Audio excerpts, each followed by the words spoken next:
নমস্কার বন্ধুরা, Alipurduar district magistrate and collector office থেকে একটা নতুন বিজ্ঞপ্তি দেওয়া হয়েছে, যেখানে বলা হয়েছে যে এর আগে অর্থাৎ 3রা সেপ্টেম্বর 2024 তারিখে 5 জন কন্ট্যাকচুয়াল ডেটা এন্ট্রি অপারেটর পদের জন্য একটা বিজ্ঞপ্তি প্রকাশ করা হয়েছিল এবং যেটার কম্পিউটার টেস্ট এবং ইন্টারভিউ হয়েছে 25 থেকে 29 সেপ্টেম্বর 2024 এবং যারা যারা সিলেক্ট হয়েছেন তাদের নিয়েই কিন্তু এই লিস্টটা প্রকাশিত হয়েছে। অর্থাৎ DL and LRO, SDL and LRO and BL and LRO Alipurduar district এই অফিসে নিয়োগের জন্যই কিন্তু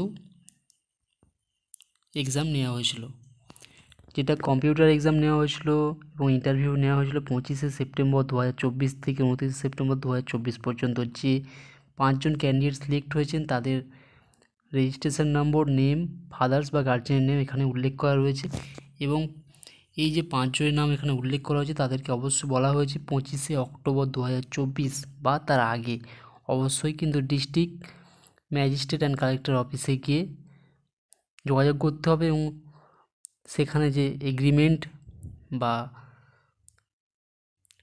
ডকুমেন্ট ভেরিফিকেশান যা সমস্ত রয়েছে সেগুলো কিন্তু কমপ্লিট করতে হবে। যদি কোনোভাবে 25 অক্টোবর 2024 তারিখ বা তার আগে যদি কোনো রকমভাবে এই 5 জন না রিপোর্ট করে থাকে তাহলে কিন্তু পরবর্তী একটা ওয়েটিং লিস্ট কিন্তু দেওয়া রয়েছে। এখানে ওয়েটিং লিস্টে 10 জনের নাম রয়েছে, তাদের রেজিস্ট্রেশন নম্বর, ফাদার বা গার্জেন এদের নামও কিন্তু এখানে উল্লেখ করা রয়েছে। অর্থাৎ যে 5 জন সিলেক্ট হয়েছে তাদের ডিটেলস এখানে দেওয়া রয়েছে। যদি কোনো রকমভাবে দেখা যায় যে ডকুমেন্টস ভেরিফিকেশানে তাদের দেওয়া তথ্য ভুল রয়েছে বা কোনো রকমভাবে তারা যদি অনুপস্থিত হয়ে থাকে তাহলে পরবর্তী 10 জনের যে নাম রয়েছে সেখান থেকে কিন্তু ক্যান্ডিডেটদেরকে সিলেক্ট করে নেওয়া হবে।